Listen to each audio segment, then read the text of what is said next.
Native American elders share their stories about super intelligent star people, that is, people that have come from the sky, living inside the earth.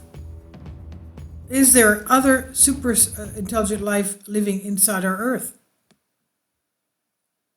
Belief in subterranean worlds has been handed down as myths or legends among generations of people from all over the world.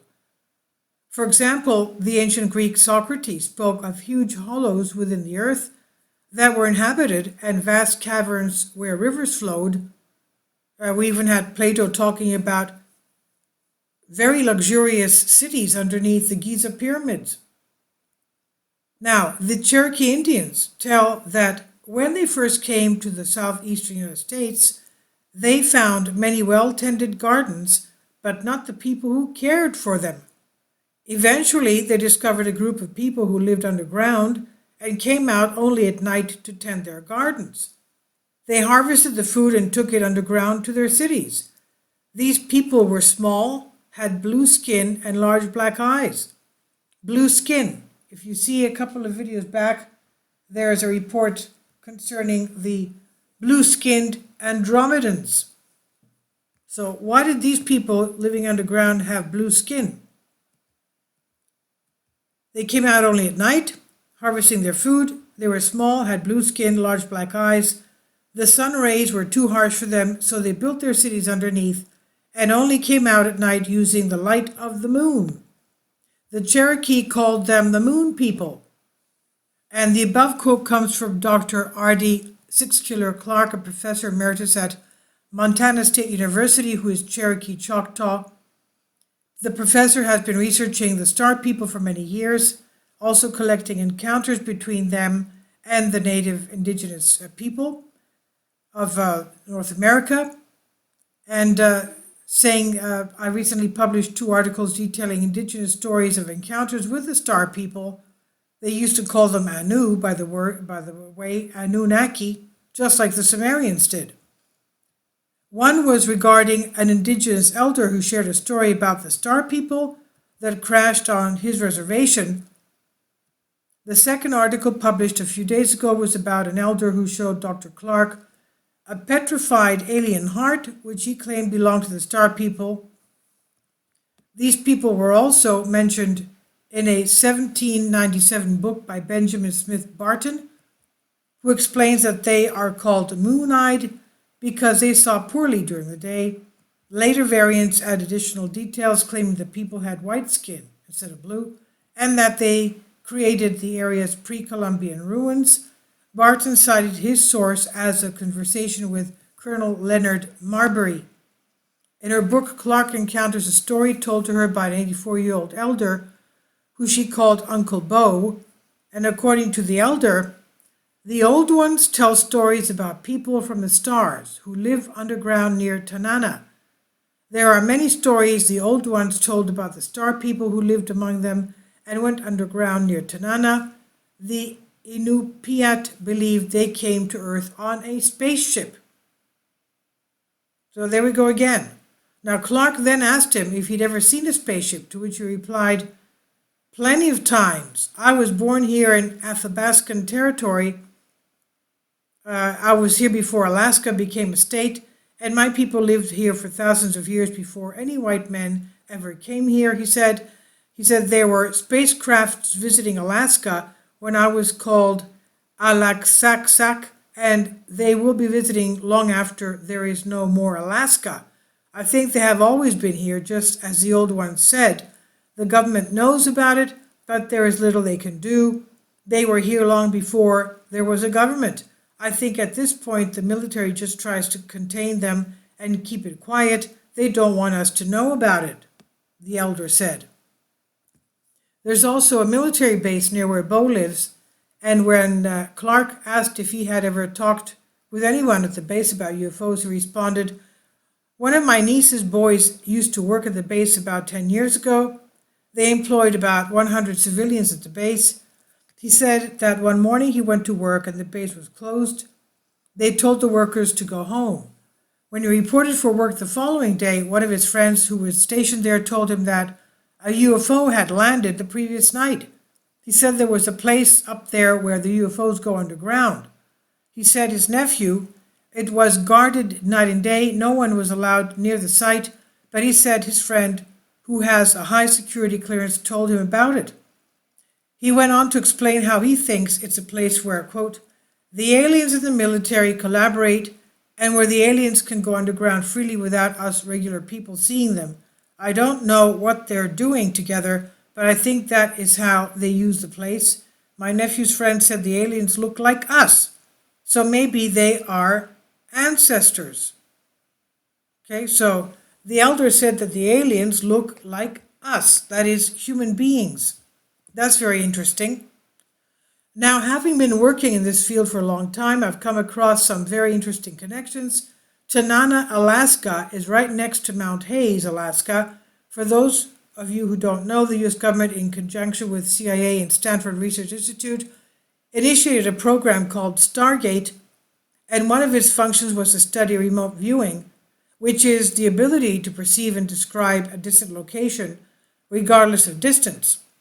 It's an ability that allows the viewer to be able to describe a remote geographical location up to several 100,000 kilometers away and even more from their physical location, a location that they have never been to. Long story short, it was extremely successful, reputable, and accurate for intelligence collection after its declassification in 1995, or at least partial declassification.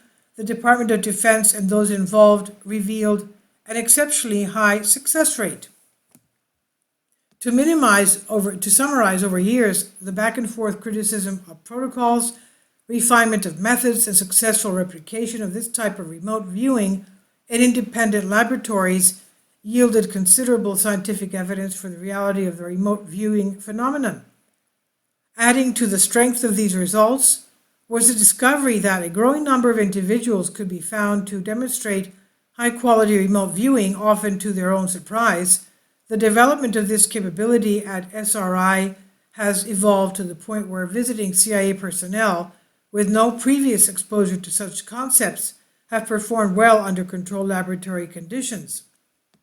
Now, multiple remote viewers from that program, after it was declassified, all of a sudden started talking a lot about extraterrestrial phenomenon. One of the things discussed was the locations of multiple ET bases on Earth. One of the program's top viewers successfully remote viewed 4 extraterrestrial bases stationed on Earth. One was located underneath Mount Ziel, another was under Mount Peridiado in Spain, and another was under Mount Inyangani, Zimbabwe. Another was underneath Mount Hayes, Alaska. Now, Lynn Buchanan, one of the Stargate Army remote viewers, claims that he was tasked to find out information on extraterrestrial groups that were or are visiting our planet Earth. He also mentions these bases.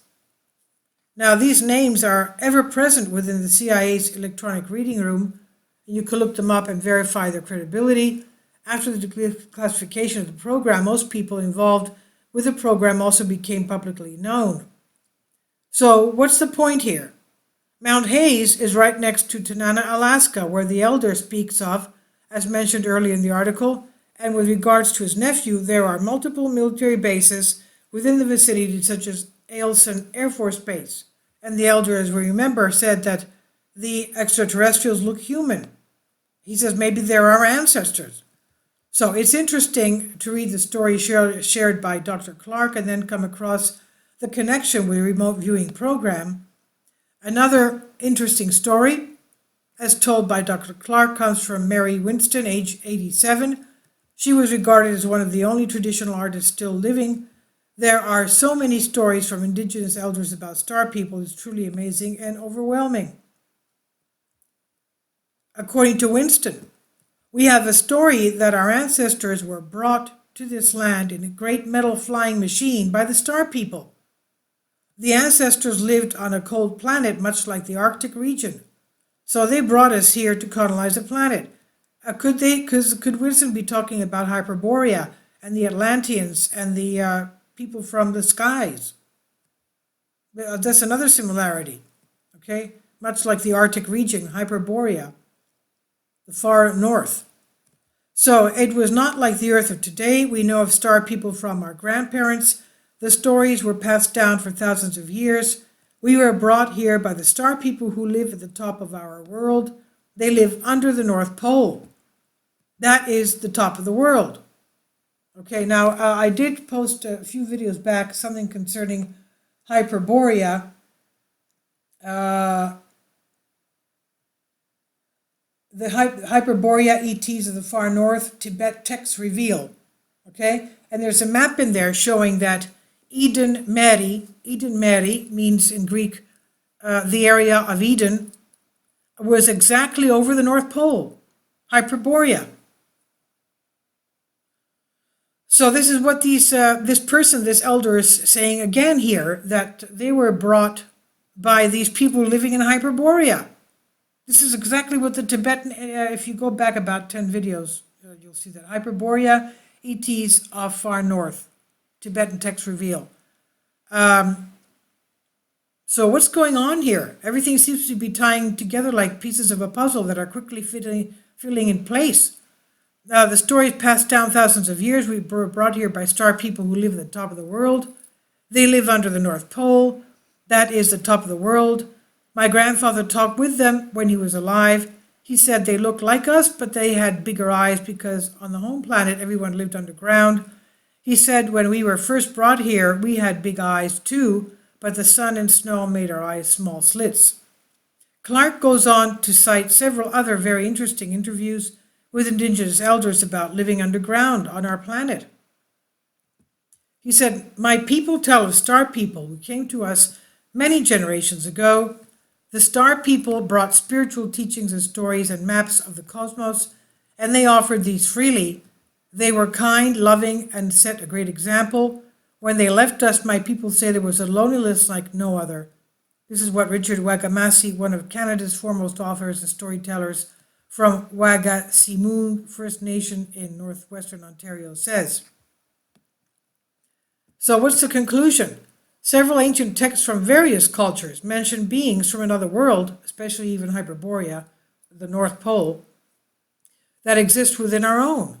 One such world, referenced in Tibetan Buddhist and Hindu traditions, Shambhala, which is described as hidden kingdom within our own planet, a place we do not understand and is difficult to find. We've never really been down there ourselves, at least for as far as we know.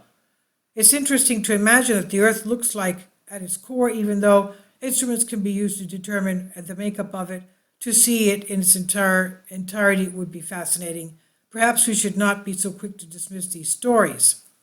So this was originally on Collective Evolution. It's here on Collective Spark. Let's remember also that Admiral Byrd was taken down under, and he saw these very tall, beautiful people that told him that they had longevity for thousands of years, and they told him that he should go back up and tell people not to use nuclear energy anymore and not to be conflicting with each other. So this is by Arjun Walia, Collective Evolution and Collective Spark. Again, we've made a tie with the Tibetan texts revealing Hyperborea extraterrestrials, Nephilim Anunnaki, but these people supposedly look like us. And here the elders say that they were brought here to Earth. So what do you think? Please leave your comments, and thank you for your support.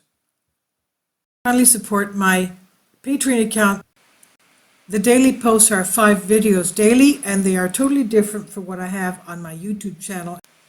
Thank you so much for your support and that you find all my content so interesting. You'll find the Patreon account details in the description box below.